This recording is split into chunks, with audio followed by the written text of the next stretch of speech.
Now you go and ask any poet, be they alive or dead, and they would probably say something along the lines of, I want to make the world more beautiful with my work. I want to enrich it both spiritually and aesthetically and all that jazz. But not Charles Baudelaire, no, because he wanted to find beauty inside corruption.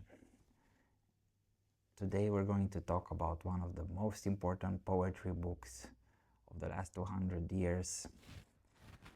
Some might argue the most important, Charles Baudelaire, The Flowers of Evil, or as it is known in its original French, Les Fleurs du Mal. And the concept of mal is important, so stick with it. But before we delve in the book, at least in a short introduction to the book, let me tell you a bit about Baudelaire, because he's quite the character. He was born in the early 1820s. I'm tempted to say 1821. And his father, his biological father, died when he was still very young. His mother remarried to a man of good standing. His father also a bourgeois dude, with whom Baudelaire had a strained relationship, while also having a very close relationship with his mother. When Baudelaire came of age at around 18 years, he inherited his father's estate that he quickly squandered, and he lived most of his life in debt and amassing huge debts. He was the first to translate Poe in French, bringing him basically to a wider audience in Europe, because in the 19th century, if you've read War and Peace or any other books, it was the century of the French. It was the French century. French was the lingua franca, the language that you could basically converse with anybody who was educated in Europe. And thus he introduced Edgar Allan Poe to the Europeans. But more than that, he also coined the term modernity, modernité. And now we have to take a step back and look at the Paris of Baudelaire's times, which was a city that was rapidly changing. It went from the medieval town with proletarian neighborhoods and tight streets to a modern city, a modern European capital with wide boulevards and beautiful buildings, and the slums were pushed even further to the margins. And yet Baudelaire, a man whom by no means should have went inside the slums, he spent a lot of his life there, and he found beauty that he preserved, that he captured in The Flowers of Evil, Les Fleurs du Mal. And the thing is, the English word evil, I think, does some injustice to the original, because mal, I think the best translation would be bad, the word bad. Because when we say evil, we tend to think of this metaphysical power with maybe some agency. I don't know, maybe my understanding of the word is shaped by a lot of Hollywood films that I watched while my psyche was developing. But in Romanian we have the word rău, which means bad. It also means evil, but thing is with Flowers of Evil, with the book, it doesn't necessarily it doesn't necessarily deal with corruption as a malevolent force. It means with something that's unpleasant, harmful, ugly, and something that makes us feel wrong, like there's something wrong with reality itself. And that's where the word spleen, that's very central to Baudelaire's poetic vision, comes into play. Spleen is, as far as I can tell, a word that Baudelaire coined, and it captures the feeling of alienation and anxiety, dread, melancholy that comes with basically living in a city. That's why I said in a shorter video that's also on this channel that Baudelaire is the best poet that you should read if you want to write about the city, about the life in a city. He is the first citadine poet, in a sense. So yeah, now coming a bit to his back to his life. So he translated Edgar Allan Poe. He was fascinated with decadence. His longest romantic entanglement was with a lady, Jeanne Duval, if I'm not mistaken, a woman of both French and Haitian descent, who worked primarily as an actress. She was also a model for photographers, and most likely supplemented her income with sex work. She was what they would call back in the day as a demi-monde, woman that was interesting to the upper classes, but not necessarily a part of them. She was living on the fringe of high society. Basically, it's the kind of person that everybody wanted to be at a party, but nobody would like to be known as the guy or girl who invited her. Yeah, rich people being snobs, what can I say? And this is something that Baudelaire, in his work, in his vision, he hated. He hated bourgeois society. He hated bourgeois society that during the revolution of 1848, he went there, he joined, he participated, even though he did not believe in progress. And what he's mostly remembered for during those events is that he was asking for his stepfather's assassination. And I think this is a bit of, this might be a bit of literary gossip that basically became fact, or is widely regarded as fact. But this can be verified to an extent by the fact that in a later essay, Baudelaire reflected that he couldn't exactly say why he joined the revolution. He was probably mostly driven by a desire for revenge. As the philosopher Walter Benjamin observed, Baudelaire was not necessarily a person who believed in the cause of the proletarians, but really hated the bourgeoisie. And that's the thing with Baudelaire. Baudelaire tried to find beauty everywhere, in the transient, in corpses decaying, he sung the beauty of poor girls. And he also understood that him as a poet, as an artist, will never be understood by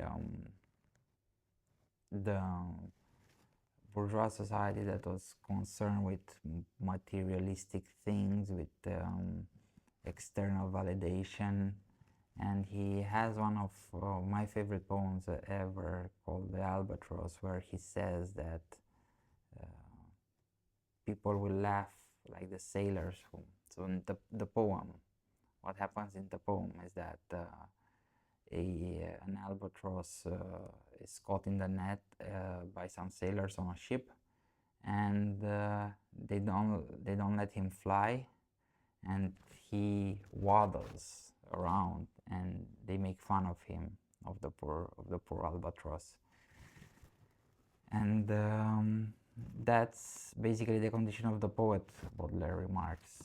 People will laugh at the poet for stumbling while trying to play in the game of respectable society, because they won't let him fly towards the ideal. That's why Baudelaire is the first of the modern damn poets, poet maudit. He's definitely not the first one in history. We even have in France François Villon, the famous outlaw poet who was almost hanged and who disappeared from history, so he probably had a violent death. Baudelaire wouldn't have a violent death at the hands of another, but he lived a self-destructive life, a life that one of his friends remarked that it will only lead him to a monastery or to the grave. And he ended up at the grave. He had a cerebral attack in his mid-40s, and he died at 46. He probably also suffered from venereal diseases. There is also a poem that's where he says where the speaker addresses a woman and says that he wants to infect her with his venom. And some readers at the time interpreted it as syphilis, especially the censors. The book, when it was published in 1858, the book went under an obscenity trial, and I think 12 poems were banned from the original edition, despite some supporting critics arguing that every poem was vital to the architecture of the book as a whole. And that's really something that you should take into account when you go into Baudelaire. He goes through a wide range of topics and subjects in his poem, but everything is so well put together that it almost feels like a novel. Nothing is random. He was definitely a craftsman when it came to language. A painter friend of his, Baudelaire was also an art critic, was surprised to see that Baudelaire was writing a poem without using the dictionary. And the poet remarked that,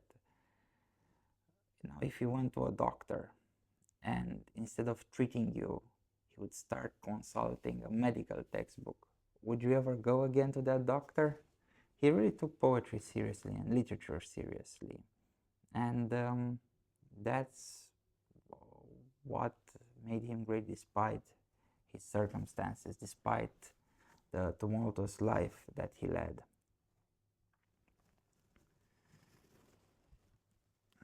Now, since we discussed the word mal, we need to talk a little bit about reading it in translation. I am not a speaker of French. I read him in both English and Romanian and the little French I know in bilingual editions. And with most English editions out there, there is definitely a few who have the original French next to it. You can find them easily online. It's a very old book.